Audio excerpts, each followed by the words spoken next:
Hi all, welcome back to our YouTube channel Bhupathi Deepika Goud. ఈరోజు మన video Bhagavad Gita series episode number 4. Late చేయకుండా ఎపిసోడ్ని start చేసేద్దాం. మీ అందరికీ ఈ ఎపిసోడ్ నచ్చుతుందని అనుకుంటున్నాను. Let get start to the video. అధ్యాయం 4, జ్ఞాన కర్మ సన్యాస యోగం. జ్ఞానం, కర్మ మరియు త్యాగం యొక్క మార్గం. శ్రీకృష్ణుడు ప్రాచీ జ్ఞానాన్ని వెల్లడిస్తాడు. శ్రీకృష్ణుడు అర్జునుని చూసి చెప్తాడు, ఇవి అవినాశి యోగాన్ని నేను సూర్యదేవుడై విశ్వాసునికి ఉపదేశించాను. విశ్వాసుడు మనువుకు చెప్పాడు. మనువు ఇక్ష్వాకునికి ఈ విధంగా రాజాసురులు ఈ జ్ఞానాన్ని కొనసాగించారు. కానీ కాలాంతరం ఇది ఈరోజు నేను నీకు అదే పరమ జ్ఞానాన్ని చెప్తాను, ఎందుకంటే నీవు నా భక్తుడివి, స్నేహితుడివి. అర్జునుడు ఆశ్చర్యంతో అడుగుతాడు, ఓ కృష్ణ, నీవు ఇప్పటికీ విశ్వాసుని ఎంతో పూర్వం పుట్టినవాడు, అతనికి నీవు ఎలా బోధించగలిగావు అని శ్రీకృష్ణుడిని అడుగుతాడు. శ్రీకృష్ణుడు నవ్వుతూ సమాధానం ఇచ్చాడు, ఇది మానవ మతిమరుపు. నీవు నీ జన్మలు మర్చిపోయావు, కానీ నేను నా ప్రతి అవతారాన్ని గుర్తుంచుకుంటాను అని శ్రీకృష్ణుడు చెప్పాడు. శ్రీకృష్ణుడు తన దివ్య స్వరూపాన్ని వెల్లడిస్తాడు. నీవు నేను అనేక జన్మలు పొందాము అర్జున.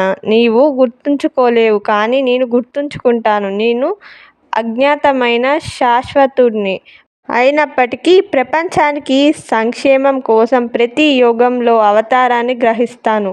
ధర్మ స్థాపించేందుకు, ధర్మాన్ని నశింపజేయడానికి, భక్తులను రక్షించడానికి నేను జన్మిస్తాను. ఆ జన్మ కార్యం ఎవరు సత్యంగా గ్రహిస్తారో వారు ఈ జన్మ చక్రం నుంచి విముక్తి పొందుతారు. శరణాగతి భక్తి మార్గం. భయం, కోరికలను విడిచి నన్ను శరణు వచ్చిన వారు ముక్తి పొందుతారు. నేను ఎవరిని విశ్వాసానికి ఎలా అంగీకరిస్తానో వారు నన్ను ఆ మార్గాన పొందుతారు. నేను చేయమన్న కర్మలను భక్తులు చేసేవారు కూడా పరిపూర్ణతను పొందుతారు అని శ్రీకృష్ణుడు చెప్పాడు. జ్ఞానాన్ని అజ్ఞానంలో చేయకుండా చేయడం తెలుసుకుంటాడు. నిజమైన ముక్తుడు అవసరమైన పనిని చూస్తూ ఫలితంపై ఆశ పెట్టకుండా జీవిస్తాడు. జ్ఞానం అగ్నిలాగా పాపాలను కాల్చేస్తుంది. జ్ఞానమే ఆత్మను శుద్ధి చేసే భక్తి భగవత్ సేవలో కర్మయోగంగా మారుతుంది. గురువు యొక్క పాత్ర. శ్రీకృష్ణుడు సూచించాడు, నీవు ఒక గురువుని ఆశ్రయించు. వినయంతో, ప్రశ్నలతో, సేవలతో జ్ఞానం పొందు. గురువు తత్వాన్ని వివరిస్తాడు. గురువు ద్వారానే నిజమైన జ్ఞానం పొందవచ్చు. ఇది అహంకారానికి తొలగించి ఆత్మజ్ఞానాన్ని నడిపే మార్గం. స్థితప్రజ్ఞుడి లక్షణం. జ్ఞాని వాడు అన్ని జీవులతో ఆత్మను ఏకముఖంగా చూస్తాడు. అతన్ని లాభం, నష్టం, సుఖం, దుఃఖం భేదం ఉండదు.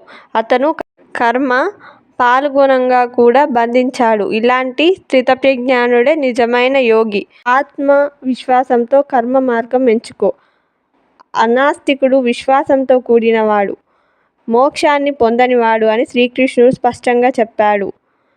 సంశయత్తుడు నశించిపోతాడు. కాబట్టి అర్జున, నీవు ఇప్పుడు బోధపడిన జ్ఞానం చేత నీ సందేహాలను లేచి ధైర్యంగా నీ కర్తవ్యాన్ని నిర్వహించు. This is the video of Bhagavad Gita series episode number 4. మీ అందరికీ ఈ ఎపిసోడ్ నచ్చిందనే అనుకుంటున్నాను. నచ్చితే లైక్ చేయండి, షేర్ చేయండి మీ ఫ్రెండ్స్ అండ్ ఫ్యామిలీ మెంబర్స్కి. కమెంట్ సెషన్లో ఎలా అనిపించిందో కమెంట్ చేయండి. సబ్స్క్రైబ్ చేయండి. పక్కనే బెల్ ఐకాన్ ఉంటుంది, దాన్ని క్లిక్ చేస్తే మీకు నోటిఫికేషన్స్ వస్తాయి. అండ్ యూట్యూబ్లో మాకు షార్ట్స్ కూడా అప్లోడ్ చేస్తున్నాము. మా ప్రీవియస్ సిరీస్ ఏమైనా చూడకపోయి ఉంటే చూడండి, helping the old people. And thank you so much for watching this video. Signing off from next video.